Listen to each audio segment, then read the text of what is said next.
Hey guys, today I'm talking to Manoj Adlakha, ex-CEO of American Express India and now founder of a brand called RedBeryl, which is into luxury lifestyle management for the ultra rich. In this podcast, I'm talking about a 1965 model Ford Mustang being delivered in just 3 days, a wedding happening in front of the Great Wall of China, and a couple getting blessed by the Pope. हम जो सोच भी नहीं सकते ये company वो करती है for the top 0.1% people of India who are the ultra rich. This podcast is all about money, power, and access, and building a brand that delivers the impossible. Let's watch it. So, hi Manoj, thank you so much for joining us today. So we do not get chances to talk to people like you very often. So, especially you've led brands like American Express, and now you've started your own venture in the luxury management space, which is Red Beryl. So before I actually begin with the podcast, I wanted to understand that what led you to think that it was enough of the corporate grind for so many years, and now you wanted to start your own brand, that too in luxury management space. Yeah. So, firstly, there's no such tipping point or inflection moment when you believe you've had enough. It's you go with the flow, and that's just what I did for over 30 years. I enjoyed every moment of it. I spent little over 30, 32, 33 years in corporate life, and at some point in time, you feel, and that was I think in 2023 or end of 22 really, when I felt I'd been there, done that, and there was no more learning that I could potentially have. I'd spent time working in a few geographies, whether India, of course, was the majority of my time. I lived in Japan, that was wonderful. I'd spent time in Singapore. I traveled a lot of countries. My boss used to sit in London. I'd be there once a quarter. US typically at least 5 times a year. A lot of other countries. In the last 1.5 years, I worked with American Express. I was the international head of marketing, so managing about 35 countries. So that entailed a lot of travel too. You know, after a particular point in time, you feel what's next, right? In whatever you're doing in life. For me, it was not that one particular day I got up. I think gradually I got into that kind of a thing. I was very clear I did not want to leave the country. Uh, and I was already doing the top job in India at American Express. So logically, it would have meant joining another organization, which I didn't want to do because American Express was absolutely a wonderful experience. I did not believe I could better that by joining some other company. Then I thought, give it a couple of months, which is what I did. Took some time off. I love being by the beach, so went to a couple of beach places, took a little bit of 2 months, 3 months off, and then repivoted. Thought about one thing I was very clear at that stage was I could not sit at home and be idle. I had to do something. I was very clear about that. So that's what it was. I was also sure in a way, some form of the subconscious, that I wanted to play to my strengths, and my strengths have been more in the luxury segment because that's what I have really, whether it's curated products or servicing in the last 20, 25 years. I've dealt with the HNIs and ultra HNIs in India and globally. And I would like to think I do have some customer insights on what they need and how to fulfill those. And in the backdrop of a booming luxury market, absolutely a market that's on steroids, that's when I thought, what better? Why don't I bring these two things together and then develop something of my own, which is going to fulfill the needs of these ultra HNIs. And I found a gap in the market, and that's how I started the company RedBeryl, a lifestyle services, in the sometime exactly 2 years ago, June of 2023. And RedBeryl, by the way, it named, we were thinking a lot of what one should, coin it or name it. And the name was actually, if you were ever to Google it, it stands for the most precious gem on the planet. I actually did Google. Okay. Right. So you thought of this name, or you had a lot of help from your colleagues? Sorry? So you coined this name yourself, or Yeah.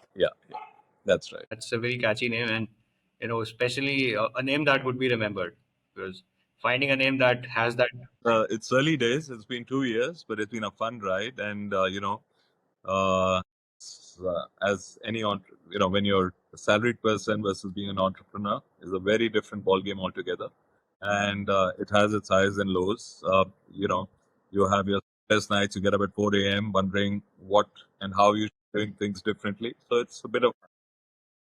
So, is this the first time that you started something of your own, or you've had such stints previously as well? No, it's interesting you asked that because, 16, 17 years ago, I had ventured into something of my own. And this was in 2005. After work, I'm a chartered accountant. I'd worked for 15 years at American Express. And then I said, let me try something of my own. I did that for less than a year when I realized this is not my cup of tea. That I gave it up and cut my losses and moved on. But so I learned a lot. I learned a lot from that. It was a brief experience, say 8 months or so. But I learned two things. One, I learned the power of the business card. I learned the fact that a lot of people who, were your friends, so to say, are there for suddenly they disappear on you. They won't return calls. And also that what not to do. And always you should have a plan B. I think that was for me the biggest learning. Have a contingency plan in place because everything doesn't go out and go the way, you would like it to. So those are the learnings that they've helped me in very good stead in this second stint, so to say. So, if I may ask, what was that startup into? That venture was a very simple venture. I had spent, I'd launched the credit card in India in 1993. So it was all about distributing credit cards, and in a very nascent way, insurance, personal loans. So it was a distribution model, and I've always been a firm believer that whenever you get into any kind of a business, don't over-index on the investment part. So be more of a marketplace or a distribution place. The fixed outlay is limited, and so that was the thinking then. That has been the thinking with RedBeryl, but RedBeryl has been far more structured. It has been working only and operating and focusing only on the top, not even 1%, top 0.5% of the segment in India, and that itself is huge and untapped, and then fulfilling their needs. So because the more you spread yourself, if you spread yourself too thin, you lose focus. And these days we see a lot of credit card apps as well. I mean, back in Yes. 19, you had launched your credit card and distribution of a few services through your card.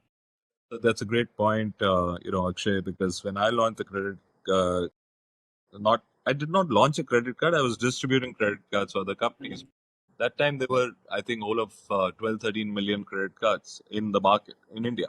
And now there are about 65, 70 million credit cards. So, the market last 10, 15 years, the way it has boomed.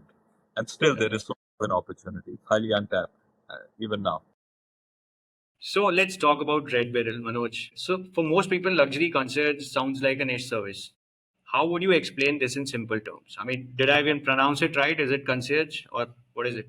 Firstly, yes, I mean, the word is concierge, but first, we are not a concierge company. And this is my first lead in into any kind of an interaction I have. We as in Red Beryl, we are not a credit card company. We have all the features, most premium credit cards in there, on the card and on the Red Beryl card. And we also, for us, concierge is nothing but a fulfillment channel. And everything that is we have a lifestyle manager, so we basically let the customer decide which channel would they like to communicate with us through. You know and when we look at uh, there are 14 or 15 different verticals that are there for our customers to interact with us, whether it's hotels, whether it's restaurants, whether it is, best deals in terms of sporting events, best seats in the house, concerts, uh, clubs, access to about 4,000 clubs across the world. Then there is a full-fledged travel agency that we run. So we meet all the needs under one roof. The customer doesn't have to go to 6 or 8 different places. That's the whole, intent of what we've set up. And within that, we have concierge is nothing, like I said, but one of the fulfillment channels. I have a team of 50 people across the country who manage the needs of all our customers. Concierge is outsourced. It is not even a part of the 50. It's outsourced to a team of professionals who do this for a living. They do a great job at it. They've been doing this across 40, 45 countries, and they do that same thing for us across those 45 countries. But unlike a concierge company, wherein what typically, when you call up a concierge company, they'll make maybe a restaurant booking at a Michelin star. They would get flower deliveries, they would get wines, and of course some more intricate demands are also made by them. But we do that. I mean, that's a bare, the lowest common denominator in terms of what we fulfill in terms of the needs of our customers. But what we really take pride in the fact that as a part of the overall package that we are delivering to our customers, we are providing significant value, whether it's in terms of, so if Akshay were to become a Red Beryl member tomorrow, you would get fantastic benefits irrespective of which hotel you stay in. We have a tie with almost every hotel, credible hotel, five-star hotel and above in India, globally. Similarly, you go to the top 4, 5, 600 restaurants in India, you get some of the most fantastic deals. Then you decide to, like I said, you don't have to pay for access to the top 3, 4,000 clubs. And every city, the top 10, 12 clubs, you don't need to be a member of those clubs anymore because you're a Red Beryl member. Right. So there's the privileges that come your way are absolutely unmatched and unparalleled. And when you bundle all of this together, there is no other company today in India, I can say that with a lot of authority, that is providing you such value. And that is why we call ourselves a lifestyle card, which is nothing but putting all the features of, uh, the top end credit cards in India and whatever the concierge fulfillment service channels are there, bringing the two together, measuring it, and bringing it together as a lifestyle card. So I also read about your cards. So I think you offer two kind of cards, right? One is a red card and the other one is a black card. What is it? Yes. So the difference is, Akshay, the red card is it's a high-end card, and that is only by invitation. Have both are metal cards, factors metal. The red card is only by invitation, and we offer it very selectively. I, as a matter of fact, personally sign off and invite people into the franchise, right? People who are like-minded people of a particular, uh, I mean, tomorrow we do at least one event a month for these members in a particular city. We would people of the same kind of profiling to be there, and they could have great discussions, they could have great interactions, and so on and so forth. So we're very selective in who we invite into the red base, so to say. And then we have the black card. Anyone can apply for the black card. Now, the difference between the red and black is everyone has benefits. I mean, there are certain benefits which, of course, are not available. As an example, one small example I'll give you is for those of your viewers who are from Delhi. There's a particular club called the Demand Club. Now, the Demand Club is a very popular club in Ashoka, right next to Ashoka Hotel in Delhi, and that is access which is limited access 4 to 6 times a month, is only provided to the red members, not to the black members, as an example. Okay. Like this, there are many other features which are only given to the red but not to the black. So we have that is how we make a distinction between red and black. And the second key is the utilization. So clubs that I spoke about, 3,500 clubs, the red members can go up to 4 times a month, right? And they can take guests with them. The black is a restriction; they can't go 4 times. They can probably go 2 times a month, and they can't take guests. So things like that. That's really what the differences are between a red and a black member. But they can use all the pillars, and it's great value for money because I'm a firm believer that any kind of a product that you have, you should put, I mean, you as any product manager should think of putting a lot of value so that the customer can, benefit from it and then price the product accordingly where they can extract value out of that. Right. So since we talked about pricing at the end, so would you be comfortable sharing the membership fee of the Absolutely. card? I'm absolutely comfortable sharing that with you. So the red card, which is strictly by invitation, there is a one-time joining fee of 5 lakhs. And if you honestly ask me, I believe for the value we are offering, it's low, but it's okay to have it at 5 lakhs. And annual fee is 9 lakhs. So the first year they pay 6.9 lakhs. And thereafter, every year they pay 1.9. Interestingly, Akshay, we've done now, we've been in the business for 2 years. We've looked at the average utilization of all the features that we provide.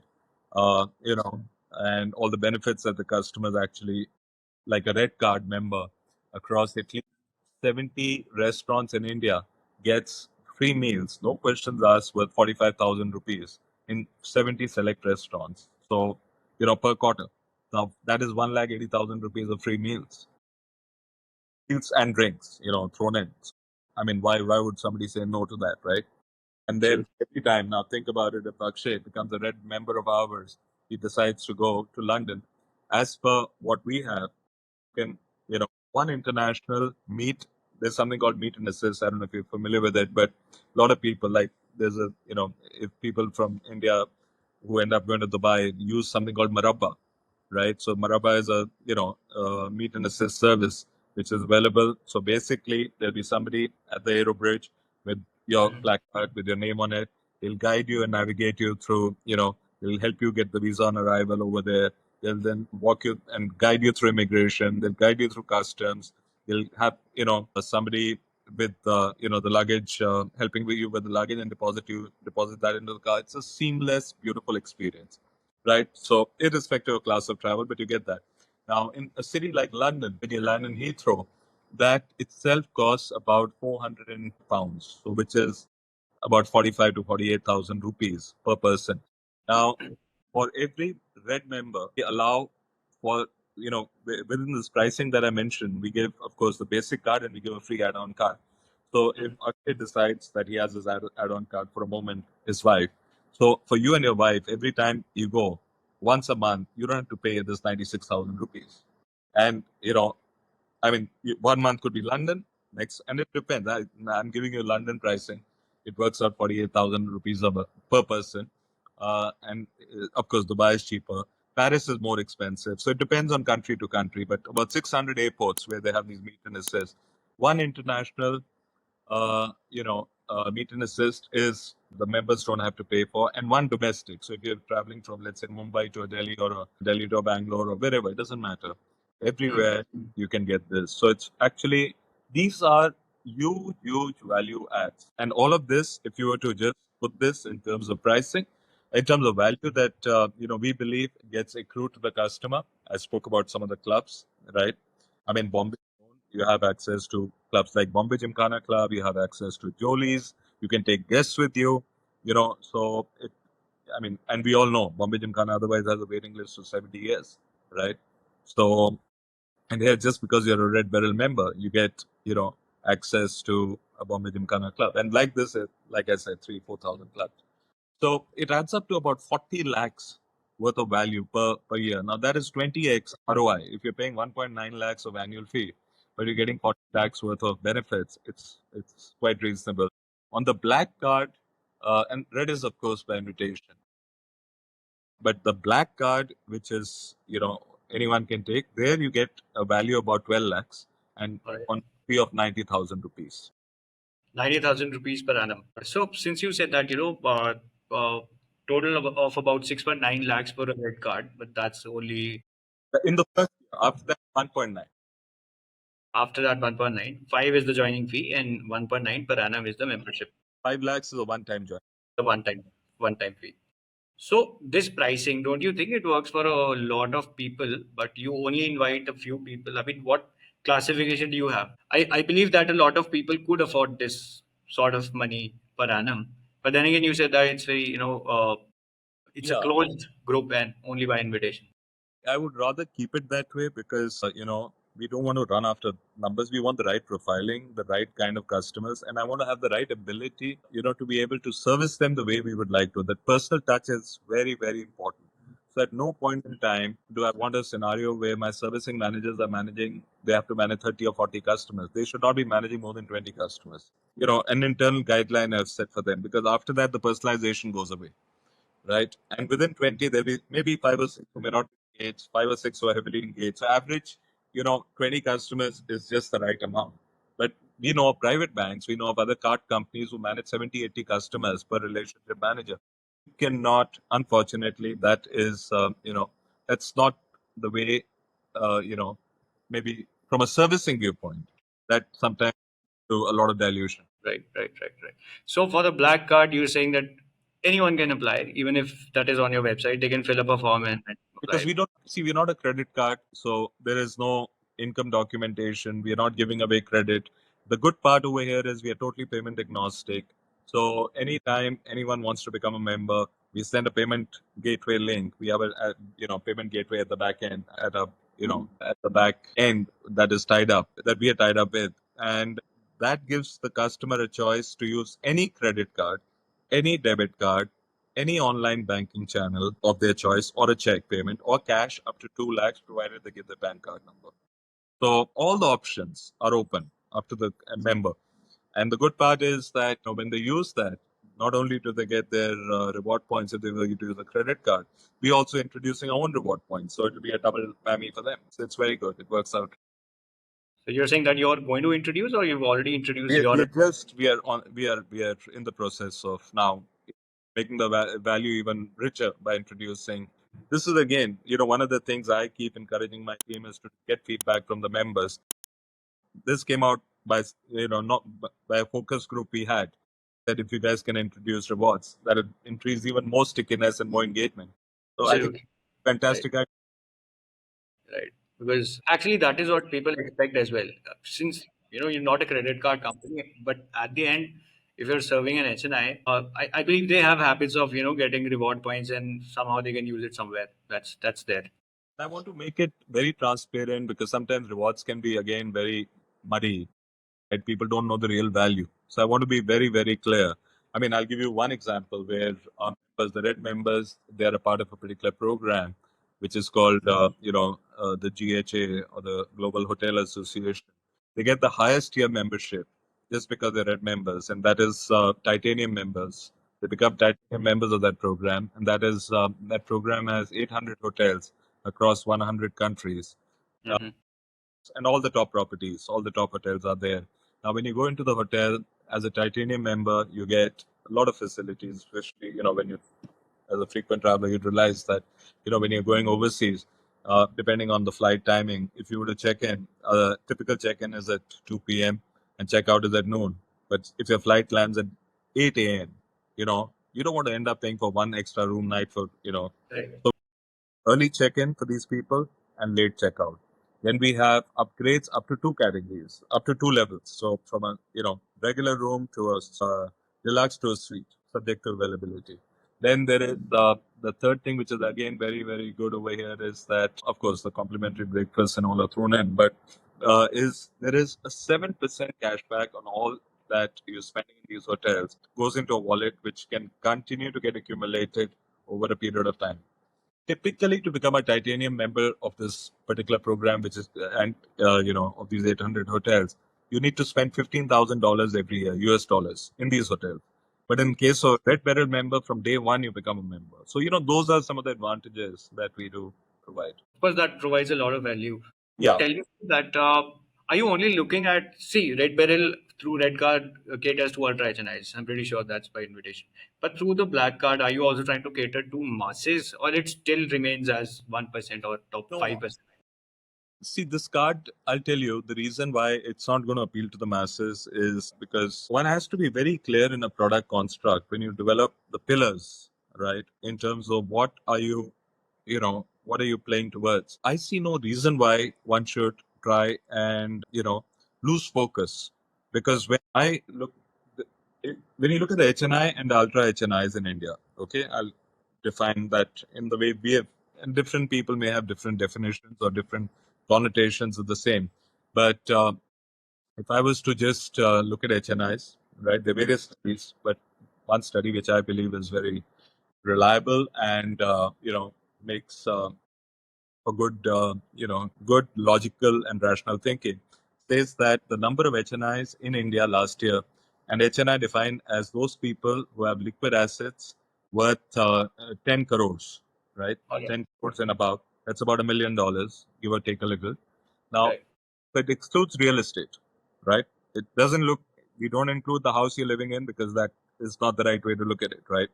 Right. But this is money lying with the person, whether it's in mutual funds or the savings bank accounts or what have you. Money, disposable money for any kind of a, indulgence spend they may want to do. So 10 crores is not a small amount, right? But that's the kind of money they would have available. That number last year in India was 865,000 people. Okay, that's not a small number. It's not Next, as big, right? next by 2020, we are in 2025. By 26 end, that number is expected to go to 1.75 million people in India. Right. Which means 20 lakhs almost. 17 and a half lakhs, correct. So, and then within that, there is a, so this, keep this 870,000 people aside. Then you take another population of people who are, first I told you was, whatever the 10 crores and above. Then you take a number which works out to be 30 crores, right? And above. So that number is, 30 crores works out to whatever, I think, 300 crores, which works out to about, divide that by 90, $25 million and above. Now, people with $25 million and above in India, that number was a year ago, 13 and a half, 14,000 people. Okay. That number by end of next year is going to go to 20,000. So now you look at those 20,000 and you add another 1.7 million. You don't need more people than this. Mhm. And you know where the growth is happening?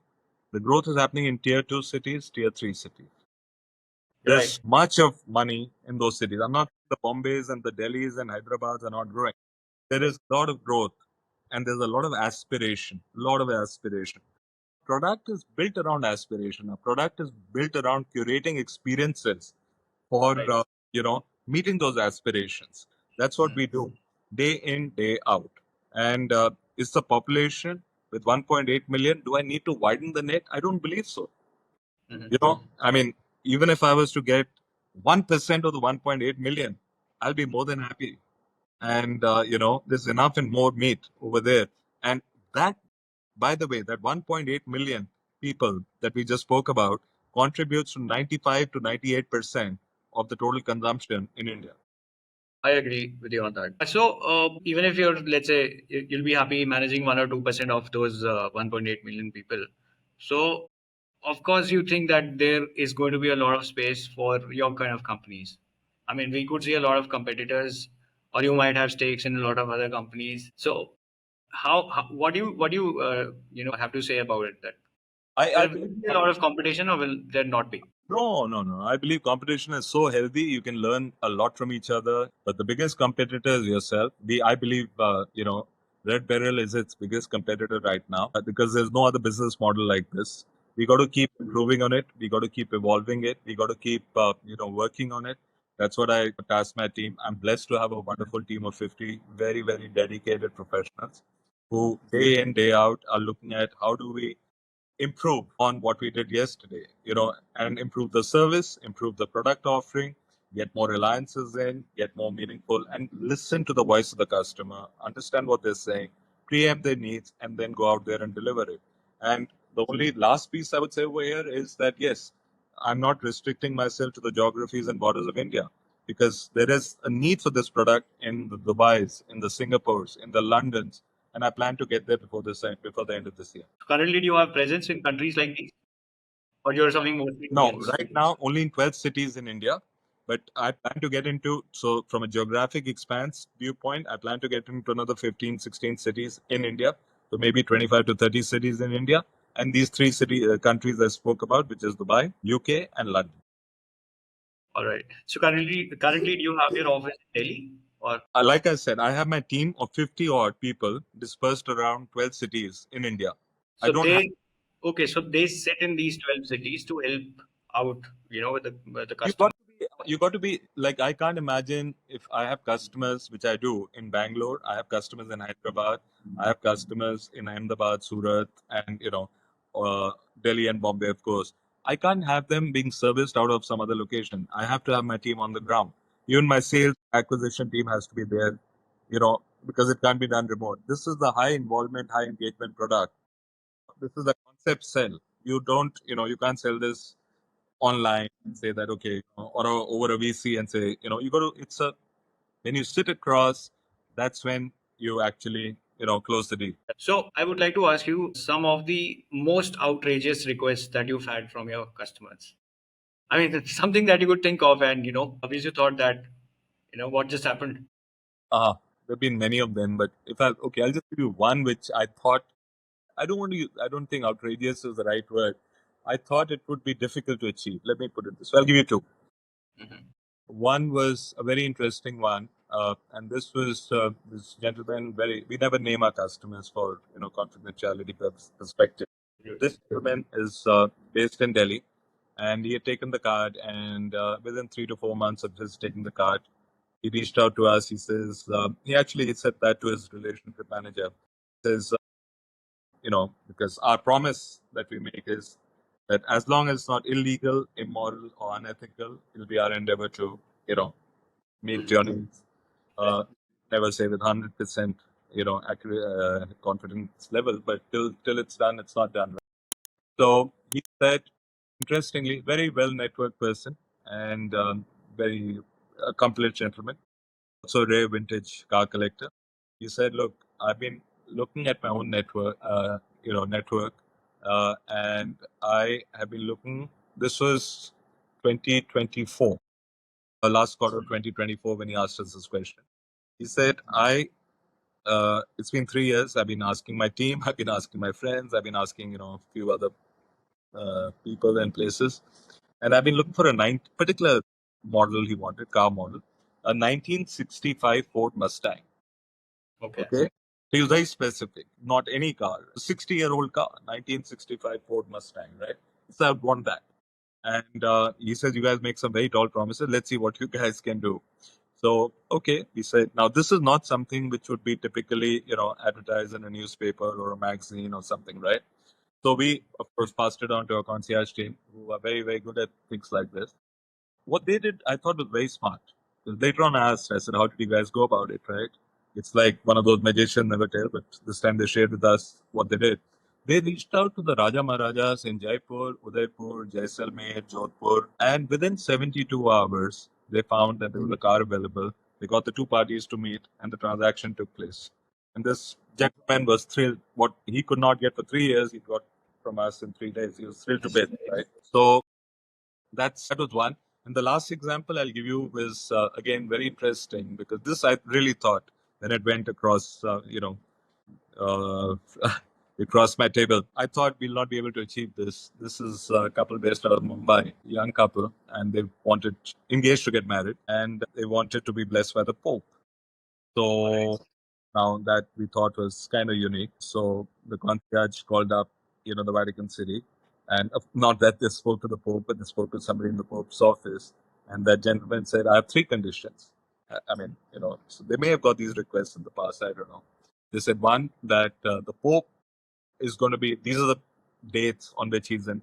Whether he's in Florence or in Naples or wherever, or Vatican City, and these are the days when. So availability of dates came out as one. The second was that there'll always be a little bit of a token contribution to a charity of his choice, which is totally understandable. And the third was that they would have to be Catholics, so they have to convert into being Catholics for them to be blessed by the Pope. And we were, we said, okay, that sounds, at least let's take it back to this couple. Because the first occasion we said they'll be more than happy or they'll be fine. Third, we didn't know. And, believe it or not, they said, yeah, we are ready to do this for that. And so they did and they traveled and they got blessed by the Pope and they were thrilled to bits. So, that I found was something which, something very, very, I really didn't know whether, yeah, Right. it was unique. Unique is the right word to probably. Not everyone can think of something like this, getting blessed by the Pope and before that getting converted. And then recently, just about 2 months ago, we've got a couple married. They again had I think youngsters these days are getting very inspired by whether it's a selfie moment or otherwise. Youngsters are not youngsters, 36, 35, 37-year-old person, couple. They were they want to get married under the Great Wall of China. Okay. We, They we wanted to get married under the Great Wall of China. right next to it, right next to the Great Wall of China, with the backdrop of the Great Wall of China. So we organize the whole entire end. Okay, so you're also into, you also get people married.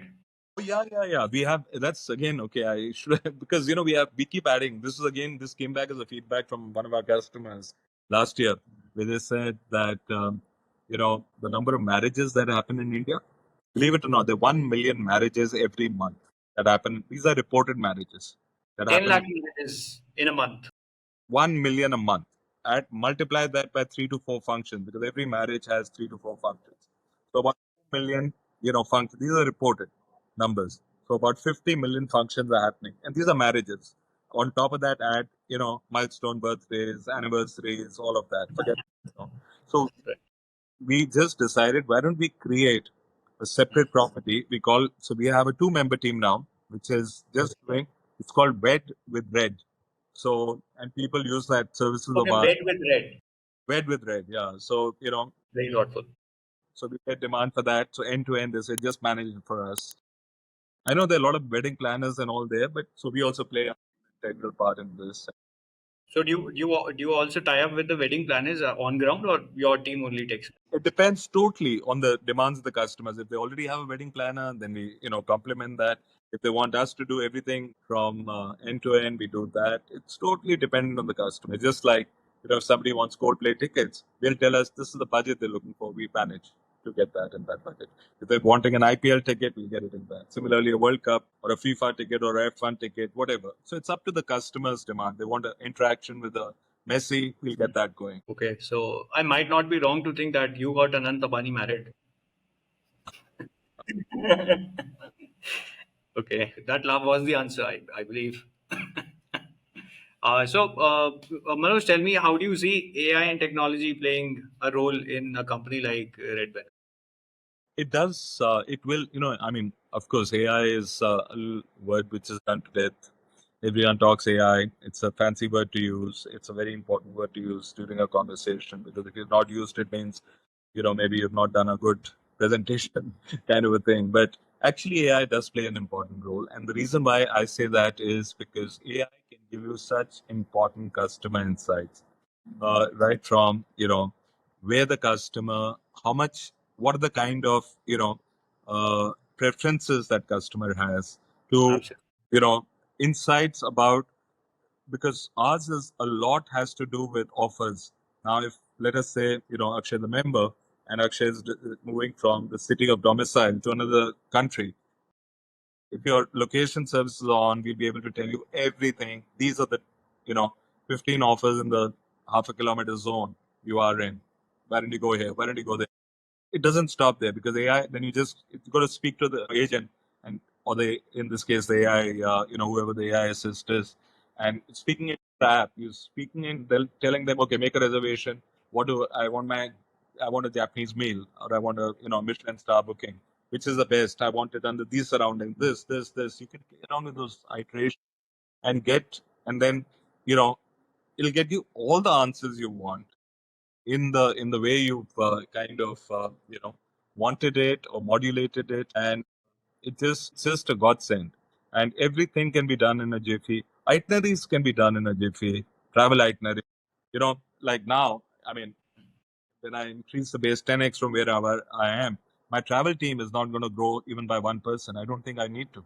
So the productivity benefits that are going to come in. Similarly, on the servicing lot will give me a lot of there will be still people who would love to speak to that human voice. There will be that option will always exist, but if there are people who are comfortable speaking to an AI, why not? So have you currently also deployed AI in any of your systems? We've just done that. That's awesome. Early days to tell you how it's working. So we did a beta and we've just gone live. That's pretty cool. That's pretty cool. So that must be giving you all the insights about, let's say, a particular customer, what he might want. See, it'll take AI takes remember AI takes a little while to build in terms of what the history of the customer has been. So right now, while we have just about initiated it, the results of this will start playing out by quarter 1 of next year because we'll get to know so much more about the customer, the prompting, the kind of probing, the kind of interactions would have been taken to a different level with the customer because all that history would have started to get generated. And the kind of offers you would be able to predict for a particular client, that could be insane. Absolutely. And depending on their past track record, past, preferences and so on and so forth. Right. So, Manoj, tell me, what do you do when you have to switch off? I mean, do you always keep working? Well, a switch off is about 6 hours a day because I work about 18 hours a day. I love a little bit of, me time. I like to do a lot of that. Very recently, I put it out on LinkedIn. A lot of people called me after that. I suddenly realized stress was taking its toll. I was, suddenly, I've always been a little bit of a fit guy. I used to play squash at the national level and so on and so forth. And then I just let go a bit in terms of zero exercise and, eating all kinds of junk. And there's some amount of socializing one has to do, all that. And before I knew it, I had put on, about 13 kgs. I didn't even realize over the last 6 months. And it was somewhere in the last week of April. I just thought to myself, this can't go on like this. So there's some amount of willpower which has to kick in. I That day, I think it was. I still remember. Maybe it was 16th of April, something anyway around that way. Yeah, I decided I will walk 120 minutes. So I called it, for me, what gets measured gets done. That's been my principle in life. So I set for myself a goal, which was I'll walk 120 minutes and I have to do all of them. I have to walk non-stop 120 minutes, which is 2 hours. I have to walk at least 12 kilometers and I have to walk at least 12,000 steps. Typically, when I walked 120, minutes, it used to work out to between 14 to 15 kilometers and about 15 to 18,000 steps. That's what I was doing on an average. And I did this for 7 weeks You did this every day for 7 weeks. without fail daily. And with that, I also put in a meal at 7 weeks, I'm not at 6 weeks. I know because I measured my weight. I didn't measure it in between. For 6 weeks, I said, let's see how it goes. Without, I think, 1 or 2 days when my son was visiting from the US, I could not do that. So I would make up the next day by, making sure I do whatever the shortfall was for the prior day. I would make that up. So I had to walk that much more. One day I remember walking close to 3 hours. And then I would do intermittent fasting. So, breakfast and then dinner per force no later than 7 p.m. And when I did this, I ended up losing 11 kgs. In a span of 7 weeks. Unbelievable, right? And it's and I've managed to maintain that since then. So I'm feeling good about myself. I get very good sleep. I'm feeling more relaxed. I'm feeling more energetic. I'm feeling far more structured in my thinking. I feel good about myself. I think it's, when you look after your body, everything else takes care of itself. And to my mind, I've never been to a gym in my life, by the way, but it's something which, as long as you're looking after your diet is a very, very important thing. True. It doesn't mean stop eating, eat the right stuff, and look after your health and be happy. I mean, that's it. That's life. Right, right, right. So great advices, Manoj, that I have got, and I think the audience also will learn a lot from it. So, lastly, what advice would you give to someone who wants to build a brand in a sector like yours, which is pretty untapped and premium? Two, three things. Do a lot of homework. Do a lot of homework. Understand. Take your time. Don't rush into anything, right? And please, whoever is listening in onto this, don't leverage yourself so much that you put all your money into it. Make sure that you have your banking on. I'm not saying I here also in my own company, I invested my own money because there's skin in the game. And I thought if I don't do it, how will I get the respect of my fellow investors? Because I'm putting in everything. As an investor, by the way, I don't take a penny of salary. I work 18 hours a day. I don't draw salary because I didn't think it's the right thing. I said the day the company, I've covered off its accumulated losses, I'll start drawing the salary from that day. So you set your own principles. Second, be resilient. You will have your days when you feel, oh my God, the world is against me. If you cannot not be resilient, you have to learn to, the goods will come with the bads. Celebrate every success. That is so important. Because if you don't know with your team, and that takes me to the next law. It's not in any order.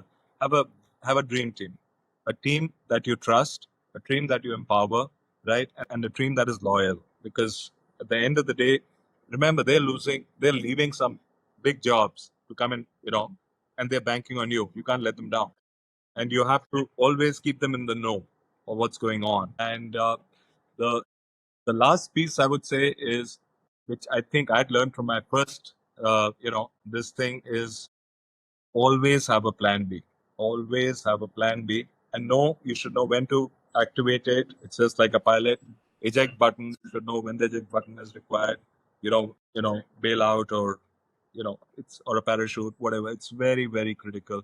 So as long as you have these 4 5 things totally structured. And one thing I've been fortunate, because I'm a chartered accountant, numbers. A person who doesn't know the numbers, take 2 months, 3 months, 4 months before you start your business. Get a Correct. deep insight of numbers. If you don't know numbers, you'll never be able to run a business. Absolutely. I mean, any entrepreneur should definitely know how to read their own financial statement, at least if not of anyone else, but they should be able to read their own financial statements. Right. So, Manoj, it was great speaking with you, and thank you for sparing time to speak with us.